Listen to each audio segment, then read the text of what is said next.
إن الحمد لله نحمده ونستعينه ونستغفره ونعوذ بالله من شرور أنفسنا ومن سيئات أعمالنا من يهده الله فلا مضل له ومن يضلل فلا هادي له وأشهد أن لا إله إلا الله وحده لا شريك له وأشهد أن محمدا عبده ورسوله أما بعد فإن خير الحديث كتاب الله وخير الهدي هدي محمد صلى الله عليه وسلم وشر الأمور محدثاتها وكل محدثة بدعة وكل بدعة ضلالة وكل ضلالة في النار. أعوذ بالله السميع العليم من الشيطان الرجيم. بسم الله الرحمن الرحيم. يا أيها الذين آمنوا اتقوا الله حق تقاته ولا تموتن إلا وأنتم مسلمون. يا أيها الناس اتقوا ربكم الذي خلقكم من نفس واحدة وخلق منها زوجها وبث منهما رجالا كثيرا ونساء واتقوا الله الذي تساءلون به والأرحام إن الله كان عليكم رقيبا. يا أيها الذين آمنوا اتقوا الله وقولوا قولا سديدا يصلح لكم أعمالكم ويغفر لكم ذنوبكم ومن يطع الله ورسوله فقد فاز فوزا عظيما. وقال الله تبارك وتعالى وكذلك جعلناكم أمة وسطا لتكونوا شهداء على الناس ويكون الرسول عليكم شهيدا. تمام قسم کی تعریفات اللہ رب العالمین وحدہ لا شریک لہ کے ذبح ہے جو ساری کائنات کا تنہا خالق و مالک ہے، اور بے شمار درود و سلام ہو اللہ کے آخری نبی جناب کریم محمد رسول اللہ صلی اللہ علیہ وسلم کی ذات مقدسہ پر. محترم سامعین،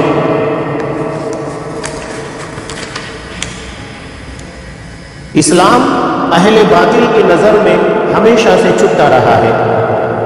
نبی کریم صلی اللہ علیہ وسلم کے زمانے میں دیکھیے، انہوں نے اپنی طاقت بھر اسلام کی دعوت کو روکنے کی کوشش کی. جو ان سے بن سکا پلاننگ کی، منصوبہ بندی کی، آپ صلی اللہ علیہ وسلم کی ذات گرامی کو ٹارگٹ کیا، قرآن مجید کے پر اعتراضات کیے، مسلمانوں کو تکلیفیں پہنچائی. قیامت تک یہ سلسلہ جاری رہے گا. اب ایسے میں ایک مسلمان کا فریضہ کیا ہوتا ہے؟ وہ اسلام کی صحیح تصویر لوگوں کے سامنے پیش کرنے کی کوشش کرے. مکہ کی زندگی ہمارے سامنے چیلنج بھری زندگی نظر آتی ہے، جہاں نبی کریم صلی اللہ علیہ وسلم کے ساتھ ساتھ اصحاب کرام کو ٹارگٹ کیا گیا.